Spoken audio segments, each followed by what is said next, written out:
और इसी बीच एक बड़ी और अहम खबर आ रही है। जम्मू में एक बार फिर से ब्लैकआउट किया गया है। देखिए, बड़ी और अहम खबर, जम्मू में फिर से सायरन की आवाजें गूंज रही हैं और ब्लैकआउट कर दिया गया है। तो लगातार टेंशन वैसे भी बनी हुई है और कहा जा रहा है कि बहुत ही महत्वपूर्ण तमाम चीजें हो जाती हैं और खासतौर से जो बॉर्डर का एरिया है वो जम्मू में एक बार फिर से सायरन की आवाजें सुनी गई हैं और एक बार फिर से ब्लैकआउट किया गया है। इससे पहले भी जम्मू में ब्लैकआउट किया गया था। ज्यादा जानकारी के साथ हमारे संवाददाता आशुतोष जुड़ गए हैं। आशुतोष, क्या जानकारी है?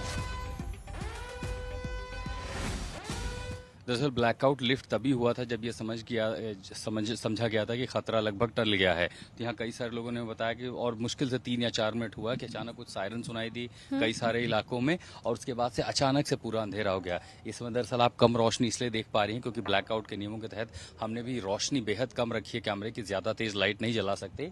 लेकिन अब ये वही खतरा है क्योंकि देखिए उधर रिटेलिएशन हो रहा पाकिस्तान के भी इलाकों में, तो बौखलाया पाकिस्तान भी बिल्कुल उसी तरह जैसे उसने 8:30 बजे के बाद घटना को अंजाम दिया। जम्मू से लेकर के सांबा और पूरे सेक्टर पुंछ तक हर इलाके में ड्रोन से हमले किए और ये ब्लैकआउट उसी संभावना के देखते हुए या तो किसी स्पेसिफिक इंटेलिजेंस, एयर इंटेलिजेंस होगा कि या तो कोई प्रोजेक्टाइल आ रहे हैं या फिर ये देखते हो कि कहीं पाकिस्तान बेताशा में रिहायशी इलाकों पर हमला ना करे। और ये ब्लैकआउट दरअसल एक तरह का कैमोफ्लाज स्थिति हो जाती है ताकि उन्हें ये पता ना चले कि कौन सा इलाका कहां पर अगर ड्रोन्स आते हैं तो वो ब्लाइंड हो जाए। तो दरअसल इस समय एडवर्सरीज के लिए, दुश्मन के लिए पूरा इलाका ब्लाइंड कर दिया गया है और यहाँ पर जो है पूरी तरह से ब्लैकआउट कर दिया गया। जबकि थोड़ी देर पहले जब हम यहाँ पर पहुंचे तो लगभग इलाके में धीरे धीरे रोशनी रीस्टोर हो रही थी। कई सारे इलाकों में रीस्टोरेशन शुरू हो गया था। और जैसे हम जम्मू पहुंचे तो आपको ये नहीं बता सकते हम जम्मू में किस स्पेसिफिक जगह पर हैं, लेकिन हाँ, इस समय जम्मू में फिर से एक बार ब्लैकआउट हो गया है। सायरन सुनाई पड़े हैं, अलर्ट, लोग ज्यादा सतर्क है, तमाम एजेंसियां सतर्क हैं, तमाम सुरक्षा बल सतर्क है, हमारा डिफेंस सिस्टम सतर्क है, हमारा ऑफेंसिव जो सिस्टम है वो भी पूरी तरह से सतर्क है। शशि, बिल्कुल हम समझ सकते हैं और जिस तरीके से रह कर खबरें आ रही हैं आशुतोष, बहुत ज्यादा महत्वपूर्ण इसलिए भी हो जाता है। मौसमी भी हमारे साथ जुड़ी हुई है, कुछ और अपडेट है आशुतोष इस पर आपके पास? सायरन की आवाजें क्या अभी भी सुनी जा रही हैं?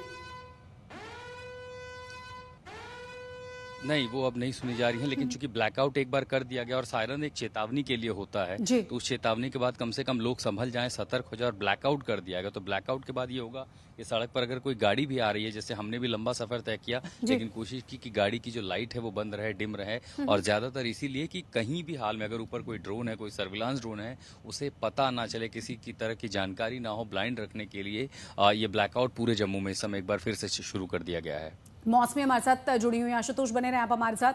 मौसमी, कहां पर आप मौजूद हैं? और जिस तरह से लगातार हम कह भी रहे हैं कि जो ये रात है बहुत ज्यादा महत्वपूर्ण हो जाती है, रह कर अलग अलग जगहों से ब्लैकआउट की खबरें, गोलीबारी की खबरें लगातार आ रही हैं। बिल्कुल, देखिए, दिल्ली से हम निकले और लगातार पंजाब की ओर बढ़ रहे हैं। पंजाब में चाहे वो गुरदासपुर हो, अमृतसर हो, तरन तारण हो, लगातार ये सब पाकिस्तान से जुड़े हुए इनकी सीमाएं हैं। और जिस तरह से अमृतसर और गुरदासपुर में हमने देखा कि पाकिस्तान लगातार अपनी नापाक कोशिशें कर रहा था, उसके बाद पंजाब में स्कूल और कॉलेजेस को 2-3 दिन के लिए बंद किया गया है और एक तरीके से हाई अलर्ट मोड में ये तमाम शहर रखे गए हैं। रात में ब्लैकआउट है यहाँ पे इन शहरों में जो सुबह 5 बजे तक चलेगा। जाहिर तौर पे आज की रात, शशि, पाकिस्तान के लिए कयामत की रात होने वाली है। पहले ही विदेश सचिव ने कह दिया था कि हम लोग की कोशिश कोई इस पूरे मामले को एस्केलेट करने की नहीं है। हम लोग राइट टू रिस्पॉन्ड रखते हैं क्योंकि जिस तरह से पहलगाम में आतंकी हमला हुआ हमने उसी का जवाब दिया। और उसके बाद भी जो लाहौर में आज एक तरीके से एयर डिफेंस सिस्टम को निस्तानाबूद किया भारत के एक ड्रोन ने, तो उस पे भी विदेश सचिव ने ये कहा था कि इसी तरह की कोशिश कल पाकिस्तान ने की थी हमारी इस्टेब्लिशमेंट्स और हमारी डिफेंस एयर सिस्टम के लिए, जिसको हमने नाकाम कर दिया था, इसलिए हमने जवाबी कार्रवाई की और ये कोई एस्केलेटरी कोशिश नहीं थी। लेकिन आज तो हद ही कर दी है पाकिस्तान ने और जिस तरह से लगातार एक के बाद एक बहुत बड़ी गलतियां पाकिस्तान करता चला जा रहा है, तो भारत भारत उसका जवाब जो है मुंह तोड़ तरीके से दे रहा है। और जिस तरह से आशुतोष भी बता रहे थे, लगातार सीज फायर वायलेशंस पाकिस्तान कर रहा है, जिसकी जवाबी कार्रवाई में भारत भी लगातार जवाब दे रहा है। तो एक तरीके से आप देखिए कि पाकिस्तान एकदम बौखलाया हुआ है और चाहे वो संयुक्त राष्ट्र हो, चाहे तमाम बड़े देश हो, वो इस पर अपनी नजर बनाए रखे हुए हैं। जिस जिम्मेदारी से, जिस परिपक्वता से भारत ने लगातार इस पूरे मसले में सिविलियंस को दूर रखते हुए कदम उठाए हैं, मेजर्ड जो हम लोग के एक्शंस हुए हैं, कार्रवाई हुई है, पाकिस्तान ने उस पर बिल्कुल भी गौर नहीं किया है। शायद अपनी तबाही की ओर पाकिस्तान बढ़ रहा है। और हम लोग अभी गुरदासपुर के रास्ते में ही हैं, तो लगभग 8 घंटे इस पूरी रास्ते में लग जाएंगे। और रास्ते में जालंधर हो या अमृतसर हो, ये तमाम जो पंजाब के बड़े शहर हैं, उनमें भी एक तरीके से सिविल डिफेंस की एक्सरसाइजेस चल रही हैं। लगातार भारत के नागरिक हर एक शहर में मुस्तैद हैं। उसी तरीके से जैसे कि हमारी सेना ने आज जो जोश और जो पराक्रम दिखाया है, वाकई में जिस तरह से हर एक छोटी और बड़ी कोशिश पाकिस्तान की आज नाकाम हुई और जवाबी कार्रवाई लगातार भारत कर रहा है, तो अपने आप में ये बहुत बड़ी संकट की घड़ी बनती जा रही है पाकिस्तान के लिए। कुल मिलाकर हम समझ सकते हैं कि किस तरीके से पाकिस्तान के लिए लगातार संकट की घड़ी और बार बार जिस तरह से खबरें आ रही हैं वो और ज़्यादा परेशान करने वाली हैं, खासतौर से पाकिस्तान को। जिस तरीके से भारत पूरी स्ट्रेटेजी के साथ, और सबसे बड़ी बात यह है कि जिस तरीके से आतंकवादी कैंपों को निशाना बनाएगा, और ख़ुद पाकिस्तान की तरफ से तमाम वीडियो सामने आए जिसमें यह कहा गया कि ये तमाम आतंकवादियों के गढ़ थे जिन्हें भारत ने ख़त्म किया है। उसके बाद पाकिस्तान किस मुंह से दुनिया के सामने जाकर ये बात करे कि भारत ने हमला बोला है या भारत ने हमको परेशान किया है।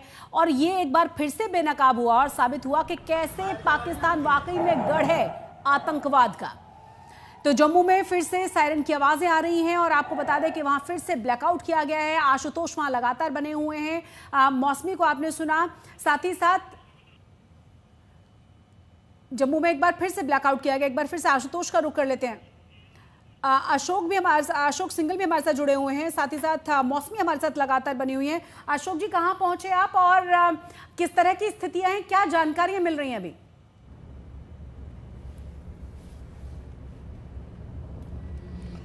देखिए, जैसे मैंने बताया कि चंडीगढ़ के रास्ते में, लेकिन बीच में पंजाब के कुछ शहर भी आएंगे और पंजाब की बात हम लोग कर रहे हैं। जालंधर को पे भी ड्रोन हमला करने की कोशिश की थी ड्रोन से, लेकिन उसको भी आर्मी ने निष्क्रिय कर दिया था, उसको तुरंत जवाब दे दिया गया था। और बहुत सारे इलाके हैं, पठानकोट का इलाका है, जितने भी बॉर्डर के इलाके हैं, कहीं ना कहीं पिछले कई दिनों से गोलाबारी और ये सब तो कर रहे थे, सीज फायर वायलेशन तो पाकिस्तान कर रहा था, लेकिन भारत की सेना उसी ढंग से जवाब भी उनका दे रही थी। लेकिन भारत बार बार ये कह रहा था पाकिस्तान को भी, दुनिया को भी, कि हमारे टारगेटेड जो हमने किया है, टारगेटेड थे, सिर्फ आतंकियों के ठिकानों को निशाना बनाया गया था, उनके ट्रेनिंग कैंप को निशाना बनाया गया था। इसके अलावा हमारा कोई मोटिव नहीं था। हम सिर्फ जिन्होंने पहलगाम पे हमला किया था, वहाँ निर्दोषों के ऊपर हमला किया था, उनको सबक सिखाना चाहते थे। और ये आज विदेश मंत्रालय की पीसी में प्रेस कॉन्फ्रेंस में विदेश सचिव ने भी साफ तौर से कहा कि पाकिस्तान जो है आतंक की जननी है। आतंक को जिस ढंग से पाला पोसा जन्म दिया, सब पूरी दुनिया जानती है, दुनिया ने भुगता है।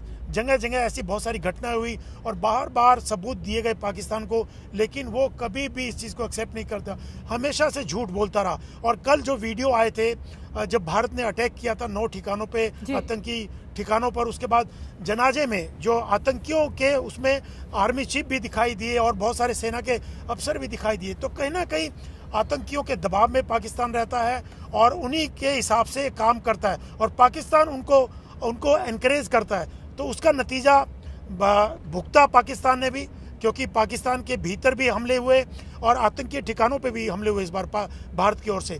लेकिन पाकिस्तान ने उन आतंकियों के दबाव में भारत पर जो कोशिश की हमला करने की, कुछ शहरों में, जम्मू कश्मीर के और पंजाब के कुछ इलाकों में उन्होंने जो कोशिश की, राजस्थान में कोशिश की, जैसलमेर के इलाकों में, तो भारत ने, क्योंकि भारत तैयार था, भारत को पता था कि पाकिस्तान एक नाकाम और नापाक कोशिश कर सकता जी। है भारत के कुछ इलाकों को टारगेट करने को लेकर के, लेकिन भारत की सेना मुस्तैद थी, उससे भी ज़्यादा आक्रामक तरीके से अग्रेसिवली उन्होंने उसका मुंह तोड़ जवाब दिया और जितने भी उनकी कोशिशें थी उसको निष्क्रिय किया, निसफल किया। लेकिन भारत अभी भी पूरी तरीके से तैयार है, उनको पता है कि पाकिस्तान फिर कोशिश कर सकता है। लगातार पिछले कई दिनों से जब से ये हुआ है कोशिश कर रहा है पाकिस्तान, लेकिन सफल नहीं हो रहा है।